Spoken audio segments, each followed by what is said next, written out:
Hi friends, అందరూ ఎలా ఉన్నారు? ఫ్రెండ్స్, మునగాకు తింటే చాలా మంచిదట. మునగాకు 300 రోగాలని మనకి తగ్గిస్తుందట. అందువలన మునగాకు నేను తెప్పించి బాగా వాష్ చేసి ఇలాగా పెట్టుకున్నాను. ఎందుకంటే నేను పప్పులోనే వేసుకోవచ్చు, అన్నిట్లోనే వేసుకోవచ్చు, కానీ నేను మునగా పొడి చేస్తాను. రోజు మనం భోంచేసే ముందు ఒక 2 ముద్దలు మునగ పొడితో తింటే బాగుంటుందని చాలామంది చెప్పారు మీలాంటి వాళ్ళు. అందుకే చేస్తున్నాను.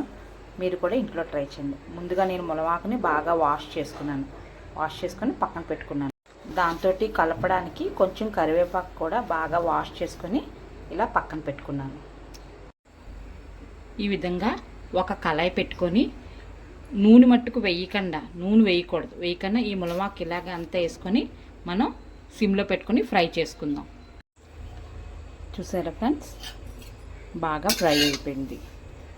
చూసారా, దీన్ని తీసి పక్కన పెట్టుకుందాం, వేరే ప్లేట్లో తీసుకుందాం. ఇప్పుడు మనం ఇదే కళాయిలోని వాష్ చేసి పెట్టుకున్న కరివేపాకును కూడా వేయించుకుందాం. సిమ్లోనే పెట్టి వేయించుకోండి, లేకపోతే మాడిపోతుంది. ఓకేనా? చక్కగా ఫ్రై అయిపోయింది. దీన్ని మనం పక్కన పెట్టుకుందాం. అదే కళాయిలోని మనం కొంచెం పప్పులు వేయించుకోవాలి. ఏంటంటే శనగపప్పు, మినప్పప్పు, ధనియాలు, జీలకర్ర, ఎండుమిర్చి ఇవన్నీ కలిపి మనం వేయించుకుందాం. ఉత్తు ఆకులైతే మనం టేస్ట్ చూసారా, ఈ పప్పులు కూడా బాగా వేగిపోయి ఇప్పుడు మనం దీన్ని కూడా చల్లారబెట్టుకుందాం. వీటన్నిటినీ మనం ఇప్పుడు బాగా మెత్తగా మిక్సీ చేసుకోవాలి. నేను ముందుగా మునగాకుని మిక్సీ చేస్తాను. చేసిన తర్వాత నేను కొంచెం తీసి పక్కన పెట్టుకుంటాను.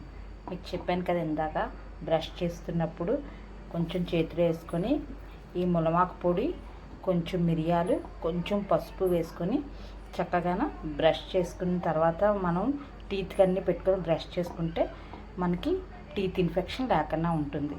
ఇవన్నీ మనం మిక్సీ చేసుకుందాం. ఈ విధంగా మనం మెత్తగా మిక్సీ పెట్టుకోవాలి. ఇందులోనే తగినంత సాల్ట్ వేసుకోవాలి.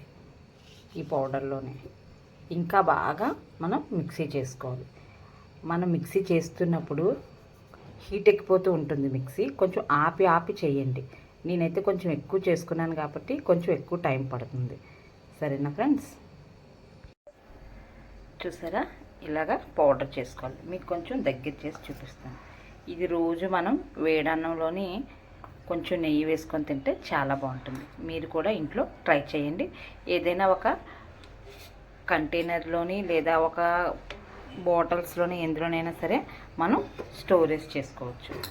ఇది కంపల్సరీ మీరు కూడా ఇంట్లో తయారు చేయండి ఫ్రెండ్స్. ఎందుకంటే ఇందులో మునగాకు వేసాం కదా, ఎక్కువ మునగాకు వేసాను, కరివేపాకు, ఇవన్నీ కూడా హెల్త్కి చాలా మంచిది. మునగాకు తింటేనట 300 రోగాలు తగ్గుతాయట. అందువల్ల కంపల్సరీ